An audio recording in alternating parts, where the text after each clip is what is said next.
Well, good morning, everyone. Happy Monday. We got 1 week until spring break.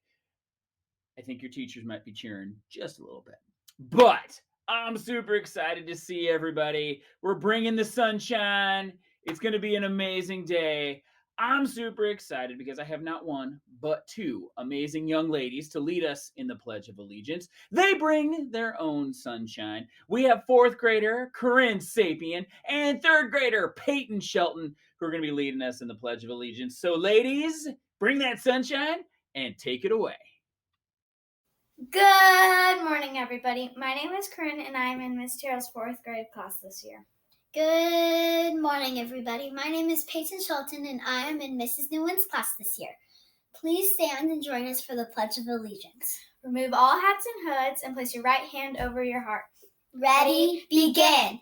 I pledge allegiance to the flag of the United States of America and to the republic for which it stands, one nation, under God, indivisible, with liberty and justice for all. Bye. Thank you. Oh, great job, Peyton and Corinne. Thank you for being absolutely amazing young ladies. I'm also excited because as we're wrapping up the month of March and we're focusing on that focus of determination as well as Women's History Month, I wanted to share a great story. Many of you have heard it, but I love it anyway because it shows that determination and it also celebrates the ingenuity and creativity of strong women. So it's Rosie Revere, engineer from Andrea Beatty. I hope you enjoyed this read aloud. I hope you have an absolutely incredible day. I know you're going to crush it. So go to it. Have a great day, everybody. This is the story of Rosie Revere, who dreamed of becoming a great engineer.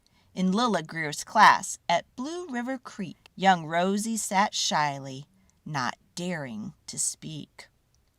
But when no one saw her, she peeked in the trash for treasures to add to her engineer's stash. And late at night, Rosie rolled up her sleeves and built in her hideaway under the eaves.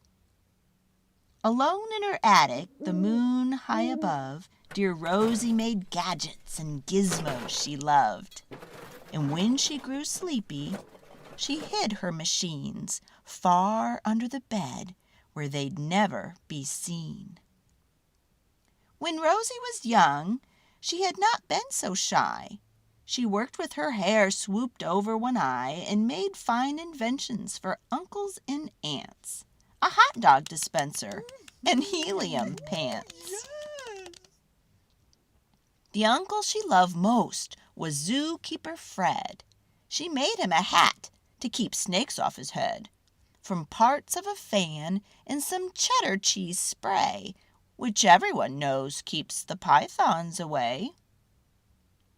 And when it was finished, young Rosie was proud. But Fred slapped his knee and he chuckled out loud.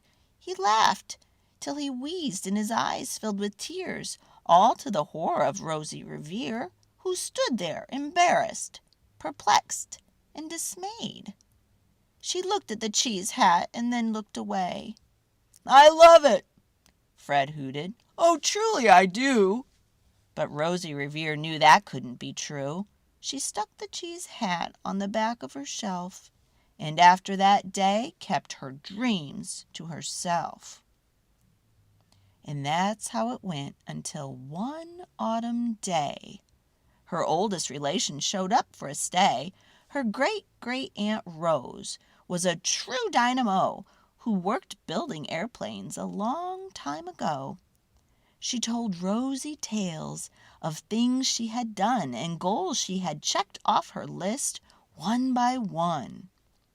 She gave a sad smile as she looked to the sky. "The only thrill left on my list is to fly. But time never lingers as long as it seems. I'll chalk that one up to an old lady's dreams." That night Rosie lay wide-eyed in bed. A daring idea crept in her head. Could she build a gizmo to help her aunt fly? She looked at the cheese hat and said, "No, not I." But questions are tricky, and some hold on tight, and this one kept Rosie awake through the night. So when dawn approached and red streaks lit the sky, young Rosie knew just how to make her aunt fly. She worked and she worked till the day was half gone, then hauled her cheese-copter out onto the lawn to give her invention a test and just to see how ridiculous a flop it might turned out to be. Strapped into the cockpit, she flipped on the switch. The Hello Cheese-copter sputtered and twitched. It floated a moment and whirled round and round and froze for a heartbeat, then crashed to the ground. Then Rosie heard laughter and turned round to see the old woman laughing and slapping her knee. She laughed till she wheezed, and her eyes filled with tears, all to the horror of Rosie Revere, who thought, "Oh no, never, not ever again will I try to build something to sputter or spin or build with a lever, a switch or a gear, and never will I be a great engineer." Then she turned round to leave, but then Great-Great-Aunt Rose grabbed hold of young Rosie and pulled her in close and hugged her and kissed her and started to cry. "You did it! Hooray! It's the perfect first try. This great flop is over. It's time for the next." Young Rosie was baffled, embarrassed, perplexed. "I failed," said dear Rosie. "It's just made of trash. Didn't you see it? The cheese-copter crashed." "Yes," said her great aunt. "It crashed. That's true. But first, it did just what it needed to do. Before it crashed, Rosie, before that, it flew." "Your brilliant first flop was a raging success. Come on, let's get busy and on with the next." She handed a notebook to Rosie Revere, who smiled at her aunt as it all became clear. Life might have its failures, but this was not it. The only true failure comes if you quit. They worked till the sun sneaked away to its bed. Aunt Rose tied her handkerchief around Rosie's head and sent her to sleep with a smile ear to ear to dream a bold dreams of a great engineer. At Blue River Creek, all the kids in grade 2 built gizmos and gadgets and doohickeys too.